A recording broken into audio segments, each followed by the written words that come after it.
पूज्यपाद श्री रामचंद्र डोंगरे जी महाराज द्वारा लिखित श्रीमद् भागवत रसामृत पाठ 10। अधिकारी वक्ता और श्रोता। ससंहितां भागवतीं कृत्वानुक्रम्य चात्मजं शुकमध्यापयामास निवृत्तिः निरतं मुनिः।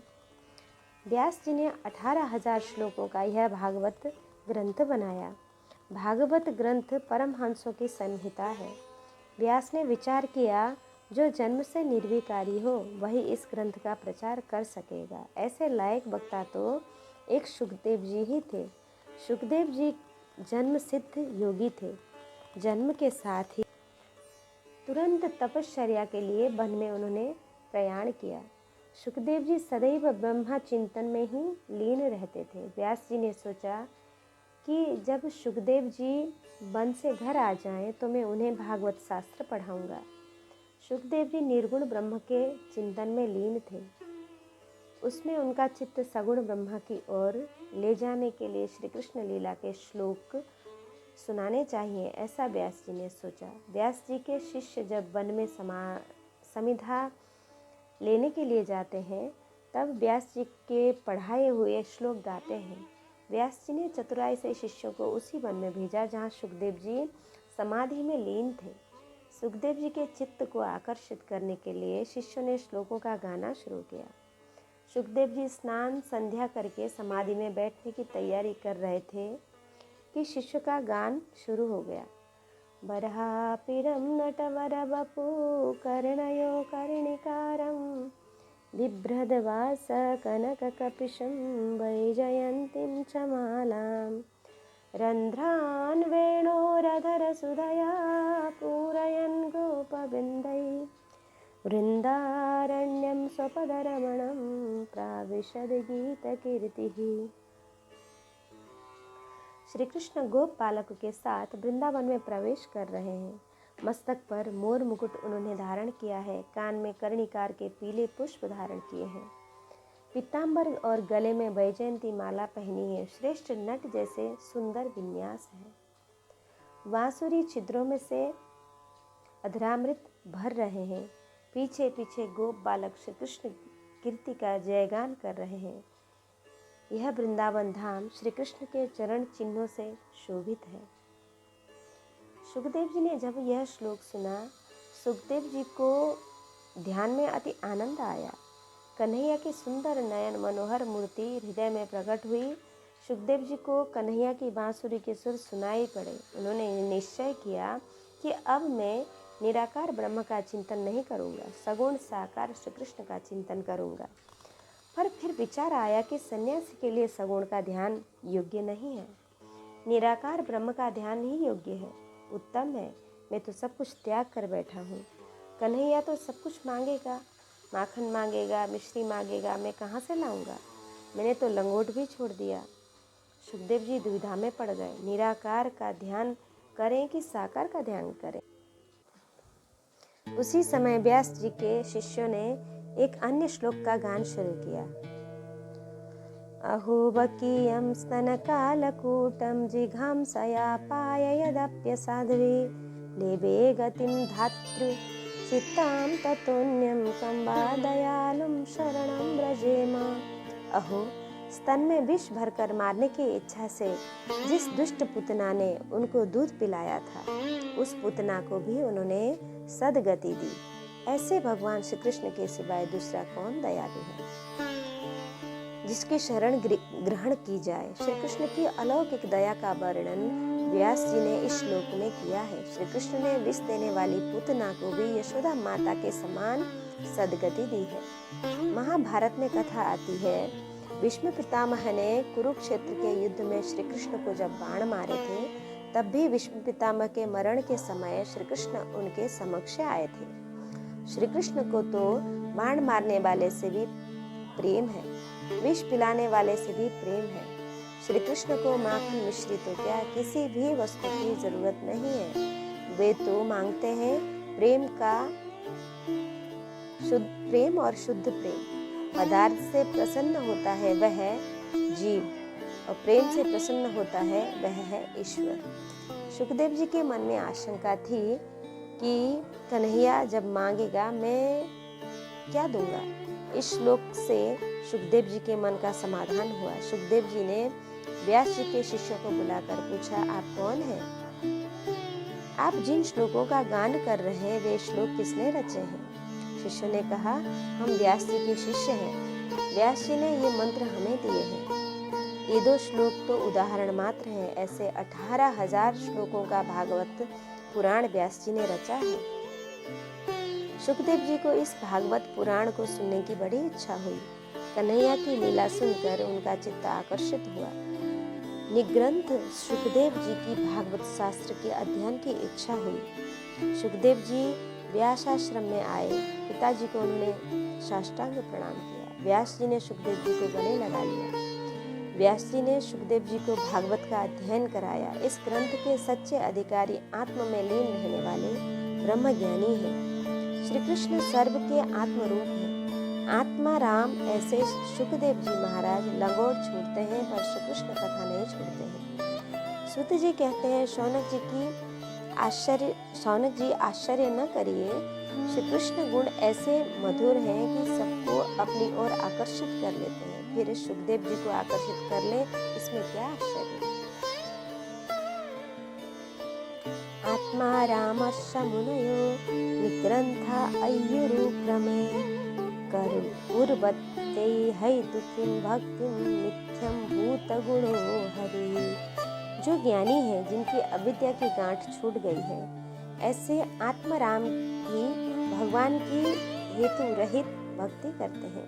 भगवान के गुण ऐसे मधुर हैं। सुखदेव जी उत्तम वक्ता हैं। जो कुछ जाना है उसे जो जीवन में आचरण में व्यवहार में लाते हैं वे ही उत्तम वक्ता होते हैं। संत कहते हैं इससे पहले जीवन में अनुभव करते हैं, इससे उनके कथन सत्य रूप होते हैं। ज्ञान जब क्रियात्मक होता है तब अभिमान मर जाता है। ज्ञान वही है जिसमें किसी तरह का अभिमान नहीं होता। सुखदेव जी पूर्ण निरअभिमानी हैं। सुखदेव जी अधिकारी वक्ता हैं। संत को संत मिलते हैं और संत वही है जिन्होंने अपने मन को सुधारा है। परमात्मा श्री कृष्ण अतिशय कृपा करते हैं,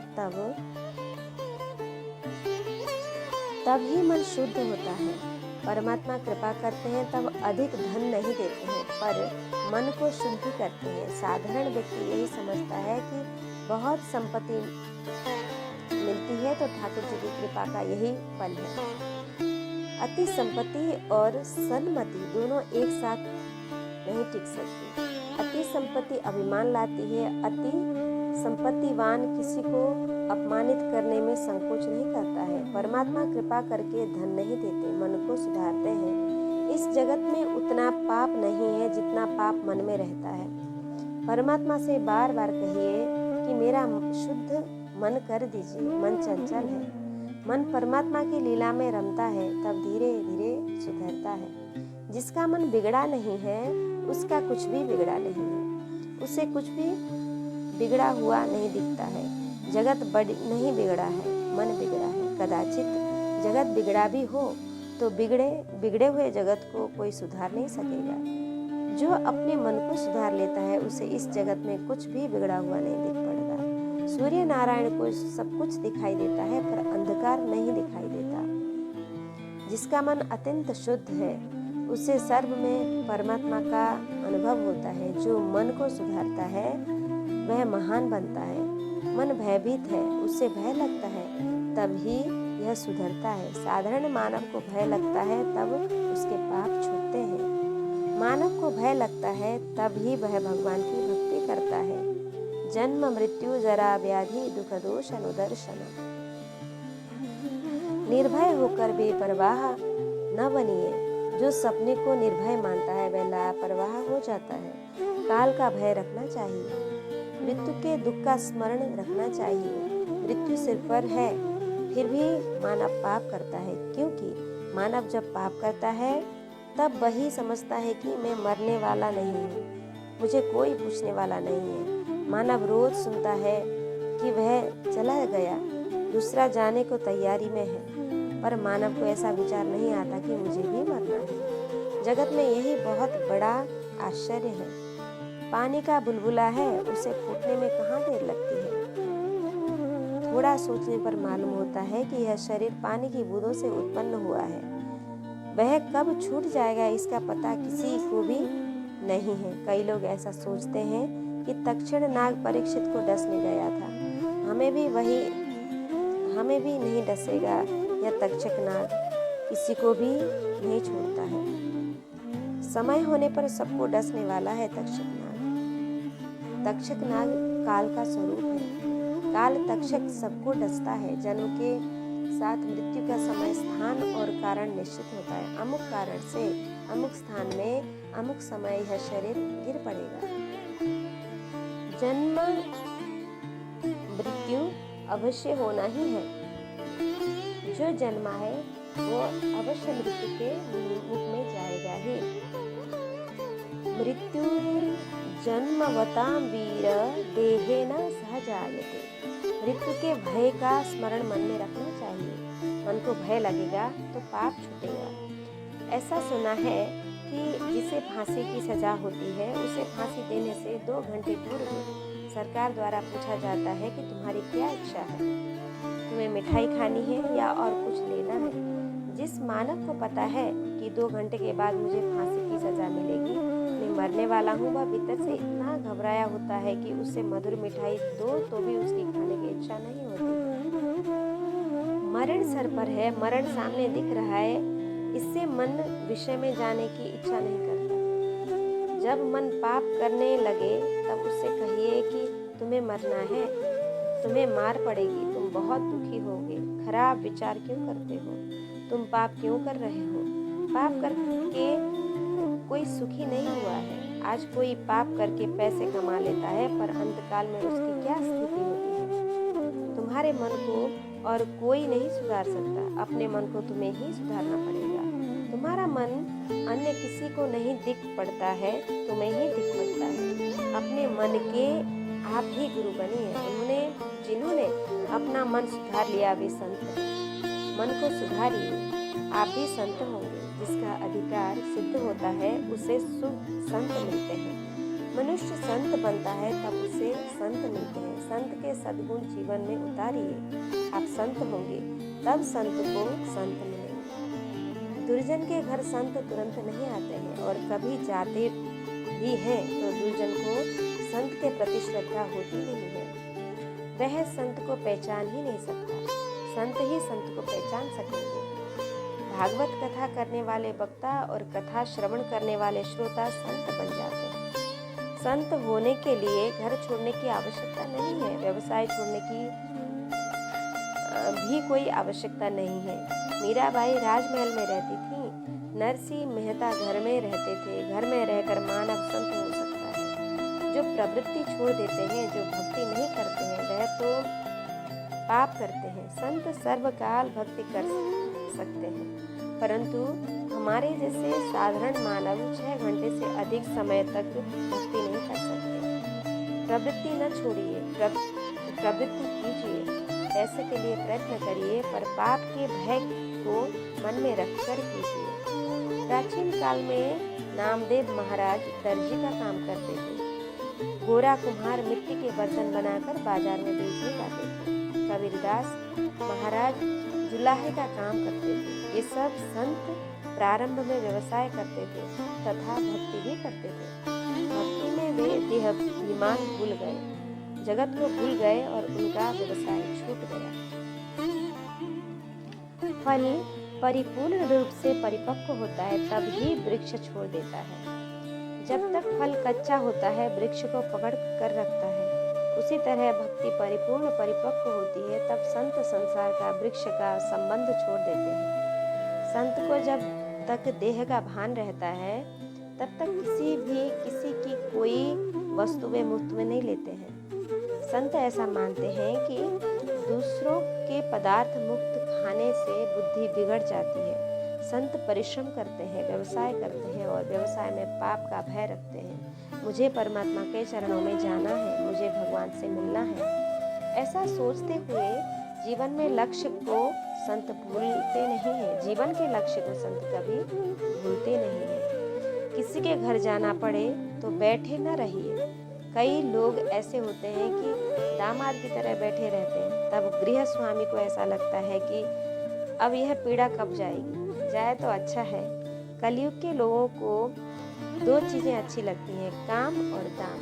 किसी का काम करिए तो प्रिय बनेंगे, किसी को कुछ दीजिए तो प्रिय लगेंगे। काम कीजिए, खाली बैठे ना रहिए। जो खाली बैठा रहता है उसकी बुद्धि में खराब विचार आने लगते हैं। निवृत्ति में भी मन पाप करता है। मन को किसी अच्छे कार्य में प्रवृत्त करिए। संत होने के लिए कपड़े बदलने की आवश्यकता नहीं है। कपड़े बदलने से संत कोई नहीं हो सकता। संत होने के लिए चित्त बदलना जरूरी है। जिसने अपना मन सुधार लिया वह संत है, और कुछ बिगड़ जाता है तो भले ही बिगड़ जाए पर मेरा मन न बिगड़े, यही जो चाहता रहता है वही संत है। मेरा मन पाप करने न लगे, इस बात का ध्यान रखिए। तन की देखभाल सब करते हैं, जो मन की देखभाल करता है वही महान बनता है।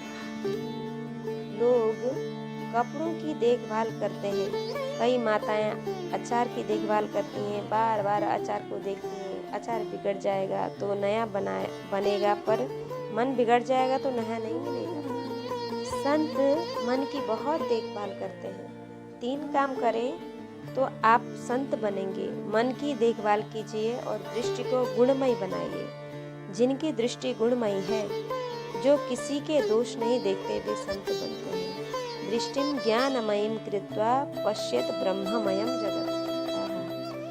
जिनको दोष देखने की बुरी आदत पड़ जाती है, उन्हें सदैव संतों में भी दोष दिखाई पड़ते हैं। मानव में दोष अधिक होते हैं, तब उसे जगत में अधिक दोष दिख पड़ते हैं। मानव में जब सद्गुण अधिक होते हैं तो उसे सब सृष्टि सद्गुण से पूर्ण दिख पड़ती है। दृष्टि को गुणमयी बनाइए। दोष देखने की इच्छा हो जाए तो अपने दोष देखिए। हम में कहाँ कम दोष है, बहुत दोष है हम में भी। मन की खोजबीन कीजिए, मालूम पड़ेगा कि मन में काम बैठा है, क्रोध बैठा है, द्वेष बैठा है, मत्सर बैठा है, ईर्ष्या भी मन में बहुत होती है। हमारे भीतर सारे दोष हैं। जगत के दोष देखने की आवश्यकता नहीं है। ब्रह्मा जी की सृष्टि गुण दोष से भरी हुई है। निर्दोष तो एकमात्र परमात्मा। जिन्हें दोष दिखने की बुरी आदत है, उन्हें संतों में भी दोष ही दिखाई पड़ते हैं। ऐसे लोग सोचते हैं कि महाराज को क्रोध बहुत आता है। संभव है कि साधु संतों को क्रोध आता हो, पर उनके क्रोध में भी प्रेम भरा रहता है। हमारे जैसे साधारण व्यक्ति अपने स्वार्थ को सिद्ध करने के लिए क्रोध में आते हैं, जबकि संत दूसरे के कल्याण के लिए क्रोध करते हैं। संभव है कि साधु संतों में आपको लोभ दिखाई दे, पर उसके पीछे उनका भाव बहुत शुद्ध होता है। उन्हें समाज सेवा में लगाने की प्रभु की प्रेरणा होती है। संत में भी दोष होते हैं। संत में एक भी दोष न हो तो शरीर धारण ही नहीं कर सकते। जो पूर्ण निर्दोष होता है वह परमात्मा से भिन्न नहीं रहता है। वह तो भगवान में मिल जाता है, वह भगवान से एक रूप हो जाता है। मानव ने एक बड़ी भूल की है, इसी से वह मल मूत्र से भरे शरीर में आता है। शरीर धारण करने वाले संत में एकाध दोष होता है, पर अनेक सद्गुण के कारण, भक्ति के कारण वह दोष दूर करने में समर्थ होता है। भगवान संत में एकाध दोष रखते ही हैं। माताएं जब बाहर जाती हैं तब बालक का श्रृंगार करती हैं, उसे स्नान कराती हैं, अच्छे वस्त्र पहनाती हैं। बालक रो रहा है, उसे स्नान करने की इच्छा नहीं, उसे ठंडा लग रहा है, पर माता उसे स्नान कराती है। बालक का श्रृंगार करने में माता को सुख होता है। बालक का श्रृंगार करने पर माता उसे प्रेम से देखती है, माता प्रसन्न होती है। अब बच्चा सुंदर दिखता है, मुझे बाहर जाना है, उसे किसी की नजर न लग जाए। जो माता बालक का श्रृंगार करती है, वही माता काजल की एक बूंदी भी उसे लगाती है। माता जिस तरह बालक की देखभाल करती है, उसी तरह प्रभु भी संत को नजर न लग जाए, ऐसा सोचकर काजल की एक बूंदी लगाती है। प्रत्येक जीव में प्रभु का एकाध सद्गुण ही होता है। पशु पक्षी में भी भगवान का एकाध सद्गुण होता है। जीव ईश्वर का अंश है। जीव में ईश्वर का एक भी सद्गुण न हो तो वह ईश्वर का अंश नहीं कहा जा सकता। सिंह का बालक सिंह होता है। जीव में ईश्वर का एकाध सद्गुण होता ही है। आप जिसे अति पापी मानते हैं, आपकी दृष्टि में जो नालायक है, दुराचारी है, उस पापी जीव में भी परमात्मा का एकाध सद्गुण अवश्य होगा। आपको संत होना है तो दृष्टि को गुणमय बनाइए, सर्व में सद्गुण देखिए। दोष देखने से बुरी आदत आ जाती है। ऐसे व्यक्ति को साधु संतों में श्रद्धा नहीं रहती। जिसे दोष देखने की बुरी आदत होती है वह भगवान की भी भूल खोज लेते हैं। एक प्रोफेसर साहब हमें मिले थे और कहते थे, महाराज मैंने रामायण पढ़ ली है। रामायण में लिखा है कि सीता जी सगर्भा थीं, तब श्री राम जी ने उनका त्याग किया। यह बहुत गलत हुआ। यह तो प्रोफेसर साहब का कहना है। रामायण में तो ऐसा वर्णन है कि सीता जी राम जी की प्रशंसा करती हैं। वे कहती हैं, राम जी ने मुझसे बहुत प्रेम किया, वे कभी मेरा त्याग नहीं कर सकते। यह तो प्रभु ने प्रजा को प्रसन्न करने के लिए मेरा त्याग करने की लीला रची है। राम जी ने सीता जी का त्याग किया ही नहीं है, राजा ने रानी का त्याग किया है। राम जी राजा हैं, एक और श्री सीता जी हैं, दूसरी ओर प्रजा है, मध्य में श्री राम जी हैं। श्री राम जी ने यह सोचा कि रानी को प्रसन्न करूं कि प्रजा को। राजा का सिंहासन रानी को प्रसन्न करने के लिए नहीं है। रामचंद्र जी ने पति प्रेम को गौण किया और राजधर्म को महत्व दिया। स्नेहम दया च सौख्यम च यदि वा जानकीमपि आराधनाय लोकस्य मुंचतो नास्ति में व्यथा। राजा को प्रसन्न करने के लिए श्री राम श्री सीता जी का त्याग करते हैं। श्री राम जानते हैं कि श्री सीता जी निर्दोष है, महान पतिव्रता हैं, पर राम जी सोचते हैं कि मैं राजा हूँ। प्रजा को प्रसन्न रखना मेरा सर्वप्रथम धर्म है। प्रजा के मन में मेरे लिए कोई शंका न रहे, इसी से श्री राम जी ने श्री सीता जी का त्याग किया है। सीता जी को जरा भी बुरा नहीं लगा है। श्री राम सीता जी का त्याग करते, श्री सीता जी राम जी तो साथ ही विराजते हैं। उन्होंने हृदय से उनको कभी त्याग नहीं किया, उनका नित्य संयोग होता है। किसी के दोष ना देखिए। दोष देखने की इच्छा हो तो अपने भीतर झांकिए और विचारिए कि मेरा मन कैसा है। वस्तुतः हमारे मन में भी सर्व दोष रहते हैं। जिसकी दृष्टि गुणमयी है, मृत्यु सिर पर है, ऐसी याद रखकर जो पाप नहीं करता, जो किसी व्यवहार कार्य में मन खराब न हो जाए इसकी सावधानी रखता है, यानी जो मन की रखवाली करता है तथा संपेक्ष में इन 3 सद्गुणों से जिनका जीवन संपन्न है वह संत है। मानव घर में रहकर भी संत हो सकता है। संत को संत मिलता है जिसका अधिकार सिद्ध होता है। भगवान उसे संत के दर्शन करवाते हैं। अयोग्य को संत के दर्शन नहीं होते। अयोग्य व्यक्ति को संत के दर्शन हो तो उसे संत के दोष दिखाई पड़ने लगते हैं। भगवान भागवत में प्रथम स्कंद में महापुरुषों ने 3 प्रकरण माने हैं: उत्तमाधिकारण, मध्यमाधिकारण तथा हीनाधिकारण प्रकरण। सूत जी हीन वक्ता हैं और शौनक जी हीन श्रोता हैं। व्यास नारद जी मध्यम वक्ता हैं और मध्यम श्रोता हैं। सुखदेव जी महाराज उत्तम वक्ता हैं तथा परीक्षित उत्तम श्रोता हैं। सूत जी हीन वक्ता हैं, इसका अर्थ यह नहीं है कि वे निम्न कक्ष में हैं, हमसे वे बहुत बहुत श्रेष्ठ हैं। सुखदेव जी महाराज की कक्षा के विचार से वे निकृष्ट हैं। सूत जी में ज्ञान परिपूर्ण है पर साथ साथ थोड़ा अभिमान भी है। ज्ञान अच्छा है, ज्ञान का अभिमान बहुत खराब है। अज्ञान से थोड़ा पतन होता है पर ज्ञानाभिमान से बहुत पतन होता है। किसी को निम्न कक्षा समझने वाले के लिए ज्ञान नहीं है। कथा में सूत जी का अभिमान 2-3 स्थान पर प्रकट हुआ। सूत जी में वैराग्य का अंश थोड़ा कम है, इससे सूत जी को हीन वक्ता कहा गया। व्यास और नारद का दर्जा दूसरा है। व्यास नारद जी में ज्ञान भक्ति परिपूर्ण है। व्यास नारद जी में अभिमान का अंश भी नहीं है, परंतु व्यास नारद में वैराग्य का अंश थोड़ा कम है। व्यास और नारद जी समाज सुधारने की इच्छा रखते हैं। जिनको समाज सुधारने की इच्छा है उनको निम्न कक्षा के व्यक्तियों का संग करना पड़ता है। जिसने प्याज खाई है उसके पास बैठकर प्याज की दुर्गंध आती ही है। एक भाई कह रहे थे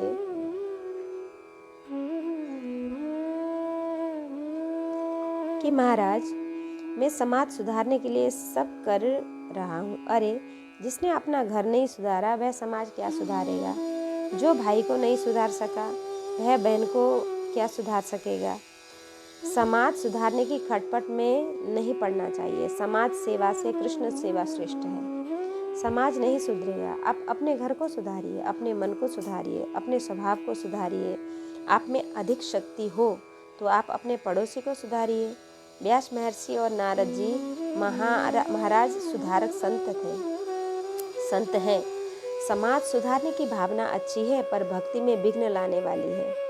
एक संत परमात्मा के ध्यान में तन्मय हो गए। एक सेवक वहां गया और उसने महाराज को हिला डुला कर कहा, महाराज, आप ध्यान कर रहे हैं पर जगत को तो देखिए। संत ने उत्तर दिया, अपने प्रभु के दर्शन से अभी मेरा मन तृप्त नहीं हो रहा है। प्रभु के दर्शन से मेरा मन तृप्त होगा तब मैं संसार को देखूंगा। संत को परमात्मा के दर्शन से ही तृप्ति नहीं होती। संसार को देखने का समय उनके पास कहाँ है? शुकदेव जी में ज्ञान है, भक्ति और वैराग्य तीनों परिपूर्ण है। शुकदेव जी महाराज को जगत में कुछ बिगड़ा हुआ नहीं दिखता। शुकदेव जी की दृष्टि में जगत नहीं है, परमात्मा है। शुकदेव जी की कथा से अनेकों के जीवन सुधरे हैं पर महाराज को ऐसा नहीं लगता है कि मैं दूसरों को सुधार रहा हूँ। शुकदेव जी में ज्ञान और भक्ति के साथ वैराग्य परिपूर्ण है। इससे सुखदेव जी महाराज उत्तम वक्ता कहे गए हैं। महाराज की वाणी और बर्तन एक हैं। जो वे कहते हैं अनुभव से कहते हैं। साधारण मानव पुस्तक का पढ़ा हुआ कहता है, किसी से सुना हुआ कहता है। सुखदेव जी महाराज जो कुछ कहते हैं उसका उन्हें परिपूर्ण अनुभव है। वक्ता जो कुछ कहता है वह जीवन में ग्रहण किया हुआ रहना चाहिए। कथनी और करनी एक हो तो शब्दों में शक्ति आती है। कथनी और करनी में एकता रखने वाला उत्तम वक्ता है। एकनाथ महाराज के चरित्र में एक कथा आती है। एक विधवा माता 3-4 वर्ष से के बालक को महाराज के पास लेकर आई और कहने लगी, महाराज, यह लड़का हर रोज स्वादिष्ट मीठी रोटी मांगता है, इसे और कुछ भाता नहीं है। 2-3 बार मैंने रोटी बनाकर दी।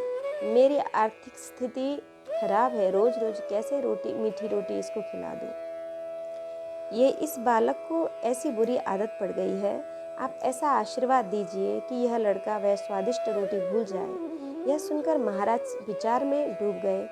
उनके घर में विट्ठल नाथ जी की पूजा थी, सेवा थी। वे सोचने लगे कि ठाकुर जी के लिए रोज मिष्ठान्न तैयार होता है, मैं रोज प्रसाद में मिष्ठान्न खाता हूँ, इससे इस बालक को कैसे उपदेश दूँ कि तुम सुस्वाद मीठी रोटी को भूल जाओ। महाराज ने उस बालक की माता को कैसे उपदेश दूँ कि तुम मीठी रोटी भूल जाओ। महाराज ने उस बालक की माता के समक्ष हाथ जोड़कर कहा, आप अब 3-4 दिन के बाद आइए तो मैं ऐसा आशीर्वाद दूंगा। एकनाथ महाराज जी ने विट्ठलनाथ जी को वंदन करके कहा, आपकी इच्छा से ही यह प्रसंग उपस्थित हुआ है। मैं आज से मिष्टान्न का त्याग करता हूँ, अब मिष्टान्न नहीं खाऊंगा। महाराज ने प्रतिज्ञा ली।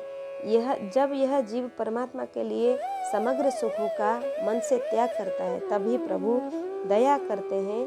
वे विचारते हैं कि मेरे लिए इसने सब कुछ छोड़ दिया। एकनाथ महाराज ने इस प्रकार मिष्टान्न नहीं खाने की प्रतिज्ञा ली। कोई प्रसाद देता तो उसे हाथ में लेकर बंधन करके दूसरे को दे देते, नहीं खाने, प्रसाद ग्रहण नहीं करते थे, ऐसा कहा जाता है। और प्रतिज्ञा का भंग भी नहीं होता था। ऐसा करने से प्रसाद का अपमान भी नहीं हुआ, क्योंकि हाथ में ले लिया फिर उसी हाथ से किसी और को दे दिया। इसमें प्रसाद का अपमान नहीं है, प्रतिज्ञा भंग भी नहीं हुई और आपने प्रसाद भी ले लिया। महान आचार्य भी व्रत का भंग नहीं करते। देह का होश हो, तब तक लिया हुआ व्रत नहीं छोड़ना चाहिए। महाप्रभु जी को जगन्नाथ जी के मंदिर में चावल का प्रसाद मिला। एकादशी का उपवास था, प्रसाद वे ले नहीं सकते थे। महाराज सारी रात प्रसाद हाथ में रखकर कीर्तन करते बैठे रहे। दूसरे दिन सवेरे उन्होंने प्रसाद लिया। आपका कोई व्रत हो और प्रसाद मिले तो प्रसाद ग्रहण कीजिए, पर खाइए मत। आप सुबास लेंगे तो प्रसाद लिया है ऐसा कहा जाएगा। व्रत का भंग नहीं करना चाहिए। कई लोग तो प्रसाद के आने पर टूट पड़ते हैं खाने के लिए। प्रसाद आया है, इसमें क्या हुआ? प्रसाद अनुपात में लीजिए, सब प्रमाण में लीजिए, विवेक से लीजिए। तीर्थोदकी आचमन से लेने की आज्ञा है। लोटा भरकर तीर्थोदक पी जाना तीर्थ का अपमान है। बहुत थोड़े मात्रा में लीजिए। अकाल मृत्यु हरणम सर्व व्याधि विनाशनम विष्णु पादोदकम तीर्थम जठरे धारयाभ्ययम्। पेट में जाने के बाद तीर्थ मलिन हो जाए, उसका पाचन हो जाए, उतना ही तीर्थोदक लीजिए। तीर्थोदक प्रमाण में विवेक से लीजिए। इसी तरह प्रसाद भी विवेक से लीजिए। प्रसाद लेने के बाद आलस्य ना आए, मन खराब ना हो जाए, तन और मन प्रसन्न रहे, शांत रहे, इतने विवेक से प्रसाद लीजिए। प्रसादस्तु प्रसन्नता। कितने ही लोगों को पान खाने की बुरी आदत होती है। वह ठाकुर जी को 15-20 पान का प्रसाद चढ़ाया करते हैं और फिर सारा दिन प्रसाद के पान खाते रहते हैं। यह गलत है। पान सुपारी में बड़ा दोष है। पान सुपारी खाने से भी जीभ खराब होती है, मन भी पवित्र नहीं रहता। एक आध बार खाते हैं तो ठीक भी है। प्रसाद विवेक से लीजिए। एकनाथ महाराज ने मिष्टान्न का त्याग किया। थोड़े दिन बाद माता बालक को लेकर पुनः आई। महाराज ने बालक को आशीर्वाद दिया और कहा, अब कभी मीठी रोटी न खाना, बेटा इसे भूल जाना। ऐसा कहा उन्होंने। माता ने कहा, महाराज इतने शब्दों के लिए क्यों मुझे 2 बार धक्के खाने के लिए बुलाया? पहले ही ऐसा आशीर्वाद दे दिया होता तो महाराज ने कहा कि थोड़े दिन पहले मैं भी मिष्टान्न खाता था। इससे मुझे शंका थी कि मेरे आशीर्वाद कैसे फलीभूत होंगे। मैंने जब मिष्टान्न का त्याग किया तब मैं आशीर्वाद देने के योग्य बना। प्रभु को दया आई। परमात्मा की कृपा से बालक की आदत छूट गई। त्याग के बिना शब्दों में शक्ति नहीं आती। शरीर का, इंद्रियों का सुख भोग कर जो प्रभु की भक्ति करता है उस पर प्रभु को दया नहीं आती है, पर त्याग करने वाले पर दया करते हैं। सुखदेव जी में परिपूर्ण वैराग्य है। इससे ही बड़े बड़े ऋषि मुनियों ने कहा है कि 7 दिनों में ही सुखदेव जी मुक्ति दिला सकते हैं, अन्य की ऐसी ताकत नहीं है। सुखदेव जी महाराज उत्तम वक्ता है, परीक्षित उत्तम श्रोता। 2 प्रकरण समाप्त हुए। अब तीसरा प्रकरण शुरू होता है। परीक्षित उत्तम श्रोता है।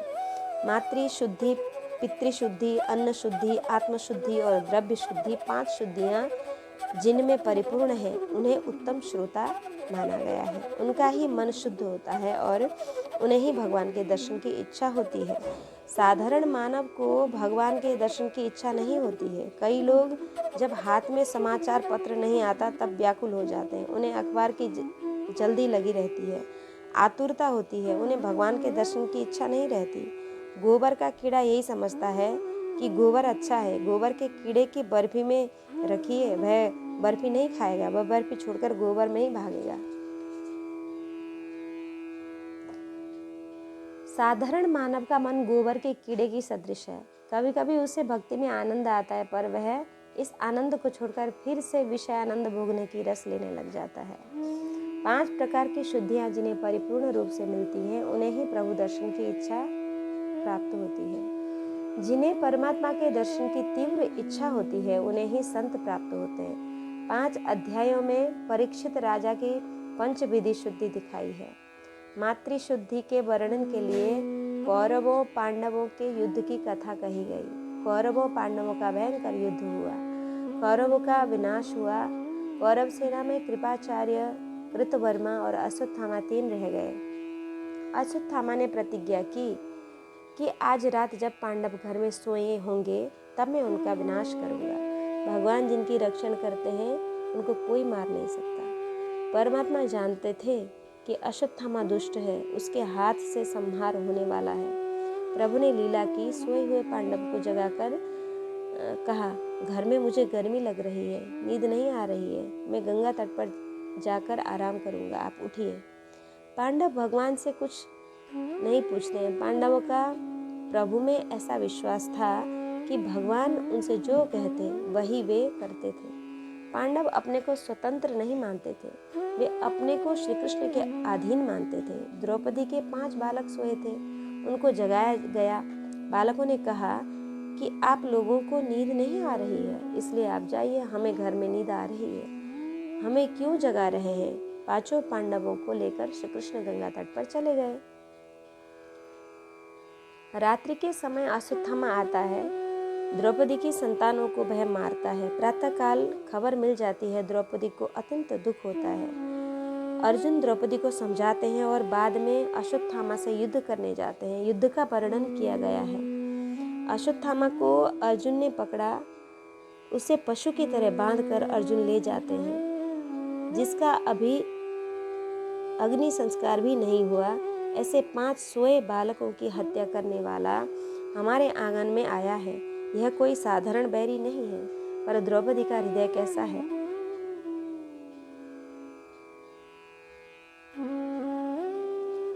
पुत्र वियोग का दुख भूल गई और बांधे हुए अश्वत्थामा के स्वरूप को देख न सकी।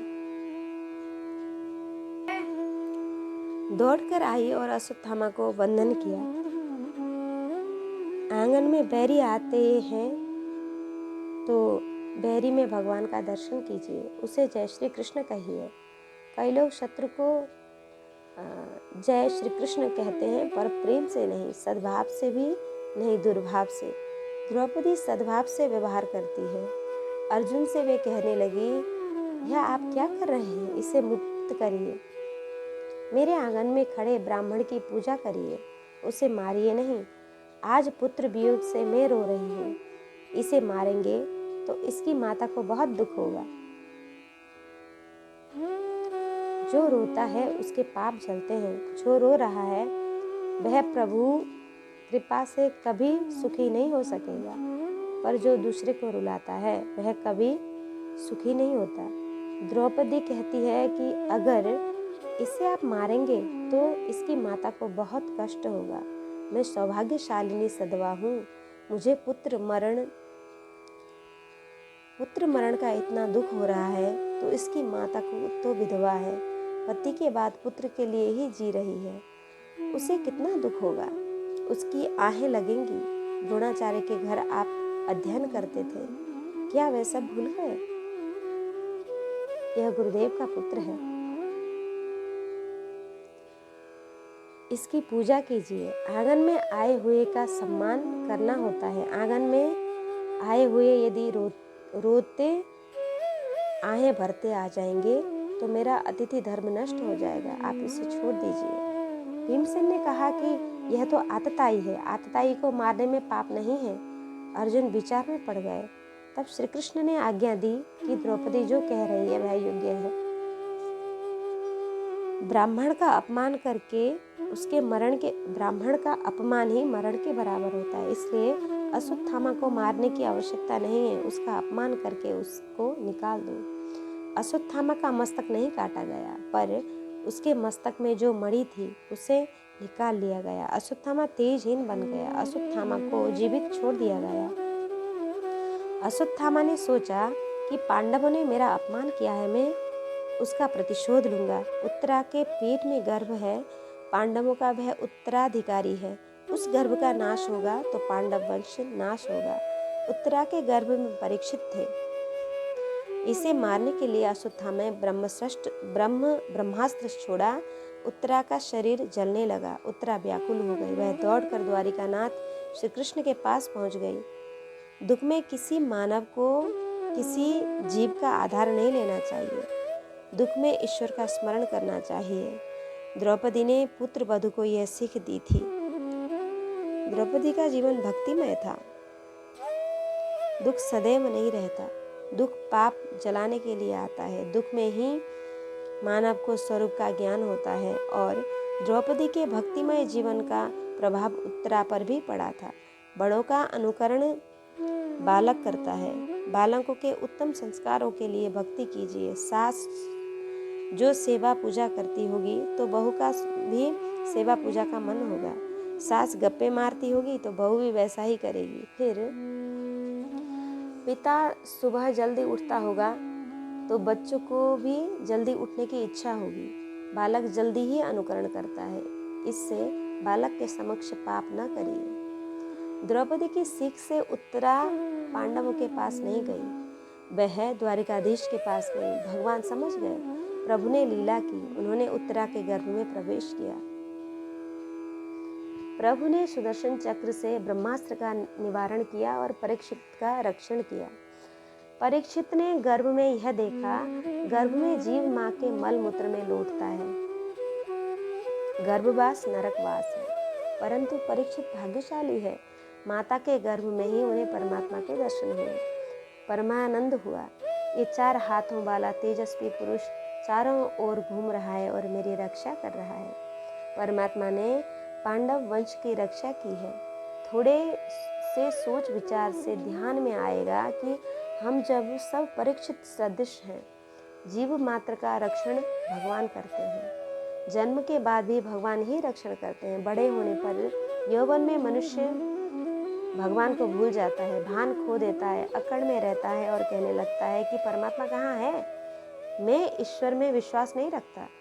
आजकल डॉक्टर को बहुत यश दिया जाता है। लोग कहते हैं कि डॉक्टर ने मुझे बचा लिया।